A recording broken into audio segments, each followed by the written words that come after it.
হিমাক্ষী ইতিমধ্যে আপুনি উল্লেখ কৰিছে যে কালিলৈ ৰাজ্যৰ 126টা সমষ্টিৰ বাবে গুৰুত্বপূৰ্ণ দিন কাৰণ কালি এই 126টা সমষ্টিৰ প্ৰাৰ্থীসকলৰ ভাগ্য নিৰ্ণয় হ'ব আৰু যিহেতু গুৱাহাটীত এইবাৰ 5টাকৈ সমষ্টি নিৰ্ধাৰণ কৰা হৈছে সমষ্টি পুনৰ নিৰ্ধাৰণৰ পিছত পূৰ্বে যদিও 4টা আছিল এতিয়া 5টালৈ বৃদ্ধি পাইছে সেয়েহে সেই 5টা সমষ্টিৰে যি ভোটগণনা সেই ভোটগণনা মূল পিছফালে থকা যি মণিৰাম দেৱান ট্ৰেড চেণ্টাৰ তাত ভোটগণনা কৰা হ'ব ইয়াত প্ৰথম যিটো হল হ'ব মুঠ 5টাকৈ হলৰ ব্যৱস্থা কৰা হৈছে প্ৰথম যিটো হল হ'ব সেই হলটোত দিছপুৰ সমষ্টিৰ যি ভোটগণনা সেই ভোটগণনা সম্পন্ন হ'ব তাৰ পিছৰ যিটো দ্বিতীয়টো হল সেই দ্বিতীয়টো হলত ডিমৰীয়া সমষ্টি এইবাৰ নতুনকৈ সেই সমষ্টিটো গঠন কৰা হৈছে আৰু এছচিৰ বাবে সেই সমষ্টিটো ৰিজাৰ্ভ আছে আৰু সেই সমষ্টিটোৰ ভোটগণনা কৰা হ'ব দ্বিতীয়টো যি ভোটগণনা কেন্দ্ৰ বা হল তাত কৰা হ'ব ঠিক একেদৰে যিটো তৃতীয় হল হ'ব অৰ্থাৎ 3 নম্বৰ যিটো হল হ'ব তাত গুৱাহাটী চেণ্ট্ৰেল অৰ্থাৎ গুৱাহাটীৰ মধ্যৰ যি ভোটগণনা সেই ভোটগণনা এই 3 নম্বৰ হলত কৰা হ'ব ইতিমধ্যে ইয়াৰ বাবে প্ৰস্তুতি সম্পূৰ্ণ কৰি তুলিছে প্ৰশাসন আৰু নিৰ্বাচনী বিষয়া ইতিমধ্যে কিছু সময় পূৰ্বে আহি তেওঁলোকে এই ব্যৱস্থাসমূহ তেওঁলোকে চাই গৈছে যে ইয়াত সকলো সম্পূৰ্ণ হৈ আছে নে নাই ঠিক একেদৰে মই যিহেতু 5টা সমষ্টিৰ কথা উল্লেখ কৰিছোঁ আন দুটা সমষ্টি হৈছে নিউ গুৱাহাটী সমষ্টি আৰু জালুকবাৰী সমষ্টি মুঠতে গুৱাহাটীৰ যিকেইটা সমষ্টি আছে গোটেইকেইটা সমষ্টিতে সকলোৰে দৃষ্টি নিবদ্ধ থাকিব কাৰণ তাত হেভিৱেট প্ৰাৰ্থী আছে সকলোৰে চৰ্চাত আছে যে দিছপুৰ সমষ্টিটোত মীৰা বৰঠাকুৰ নে প্ৰদ্যুৎ বৰদলৈ নে জয়ন্ত কুমাৰ দাস কোনে শেষ হাঁহি মাৰিব তাৰ বাবে সকলোৱে অপেক্ষা কৰি আছে সেয়েহে যি 1 নম্বৰ হল সেই 1 নম্বৰ হলটোত যি ভোট গণনা হ'ব তাৰ ওপৰতো সকলোৰে দৃষ্টি নিবদ্ধ থাকিব আমি 2 নম্বৰ হললৈ যদি আহোঁ তেনেহ'লে নতুনকৈ যিহেতু গঠন কৰা হৈছে ডিমৰীয়া সমষ্টি আৰু সেই ডিমৰীয়া সমষ্টি প্ৰথমবাৰৰ বাবে ভোট গণনা কৰা হ'ব প্ৰথম নতুন সমষ্টি প্ৰথমগৰাকী বিধায়ক কোন হ'ব তপন দাস নে কংগ্ৰেছৰ কিশোৰ কুমাৰ বৰুৱা তাৰ ওপৰতো সকলোৰে দৃষ্টি নিবদ্ধ থাকিব আন এটা হল হৈছে সেইটো হৈছে 3 নম্বৰ হল আৰু সেই সমষ্টিটো অসমৰ ৰাজনীতিত আজিৰ দিনত অতিকৈ চৰ্চাত আছে কাৰণ সেইটো হৈছে গুৱাহাটী চেণ্ট্ৰেল সেই সমষ্টিটোত বিজেপিৰ জ্যেষ্ঠ নেতা বিজয় কুমাৰ গুপ্তা আৰু জেনজি প্ৰাৰ্থী এজেপিৰ কুংকি চৌধুৰী এই দুগৰাকীৰ মাজত যুঁজ হ'ব বুলি সকলোৱে ধাৰণা কৰা হৈছে আৰু আচলতে শেষ মুহূৰ্তত কোনে হাঁহি মাৰে সেইসমূহৰ ওপৰতো সকলোৱে দৃষ্টি নিবদ্ধ থাকিব একেদৰে নিউ গুৱাহাটী সমষ্টিত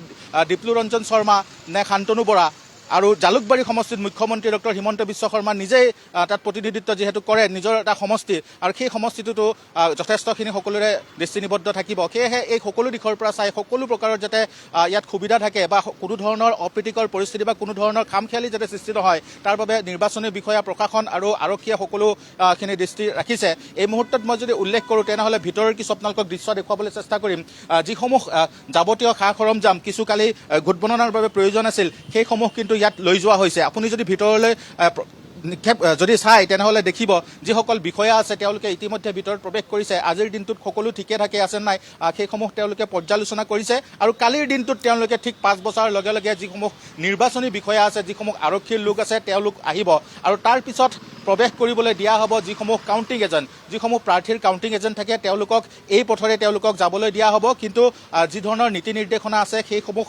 পৰীক্ষা কৰিহে তেওঁলোকক যাবলৈ দিয়া হ'ব যাতে প্ৰাৰ্থীসকলৰ ভোট গণনা কৰাৰ সময়ত প্ৰাৰ্থীসকলৰ যাতে মনত কোনো ধৰণৰ সন্দেহ নাথাকে কোনো ধৰণৰ অৱকাশ নাথাকে তাৰ বাবে তেওঁলোকক প্ৰৱেশ কৰিবলৈ দিয়া হ'ব আৰু তাৰ পিছতে ঠিক 8 বজাৰ লগে লগে যি ভোট গণনা প্ৰক্ৰিয়া সেই প্ৰক্ৰিয়া আৰম্ভ হ'ব ইতিমধ্যে